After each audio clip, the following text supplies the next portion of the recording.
எப்பவுமே பெருக்கிற இடம் தான். ஆனா யாருன்னா வர்றாங்க அப்படின்னாதான் எல்லாமே கண்ணுக்கு தெரியும். இத்தனை நாள் பெருக்கிட்டு தான் இருந்தேன். இவ்வளவு போச்சைங்க வளைச்சிருக்கிறதே என் கண்ணுக்கு தெரியல.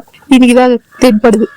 அதே மாதிரிதான் வீட்டுக்குள்ளேயும் எவ்வளவு நாளா பெருக்கி வாரிக்கிட்டு கிளீன் பண்ணிக்கிட்டு தான் இருப்போம். ஆனா எல்லாரும் வராங்க, யாராச்சும் வராங்க அப்படின்னாதான் வீடு வந்து ஐயோ இந்த இடம் அழுக்கா இருக்கு, அந்த இடம் அழுக்கா இருக்கு, இந்த பொருளியாக இருக்கு, இந்த பொருளியாக இருக்கு, அலப்பறை பண்ணிக்கிட்டு உட்காந்துருக்கு. நான் இதெல்லாம் வந்து எப்படின்னா கடமைக்குன்னு செய்யல, ஒரு மன நிறைவா எப்படி இருந்தாலும் நம்ம வீடு நம்ம தான் கிளீன் பண்ணுவோம் அப்படின்ற ஒரு எண்ணத்துலதான் செஞ்சேன்.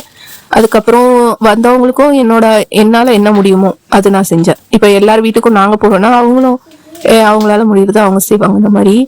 ஆனா ஒரு சிலர் குறை சொல்றவங்க சொல்லிக்கிட்டே தானே இருப்பாங்க. இன்னைக்கு நான் உங்களுக்காக டேங்க் தான் கலக்கிட்டு இருக்கேன். ஏன்னா போன வாட்டி ஆய்க்கூடம் கூடும்போது அவங்க சொன்னாங்க ரொம்ப வெயிலா இருக்கு, அடுத்த வாட்டி வரும்போது ஜூஸ் எதுனா கலக்கினா போதும் அப்படின்ட்டு. அதனால டேங்க் தான் வாங்க, லெமன் ஜூஸ் போட்டுக்கலாம். எனக்கு என்னவோ ஃபர்ஸ்ட் டைம் எங்க வீட்டில் இந்த மாதிரி ஒரு ஆய்க்கூடம் கூடுது, எப்படி ஹேண்டில் பண்ணணும்னு எனக்கு தெரியல. அதனால நான் டேங்க் வாங்கி கலக்கிட்டேன். நெக்ஸ்ட் டைம்ல இருந்து நம்ம கரெக்டாக பண்ணுவோம்.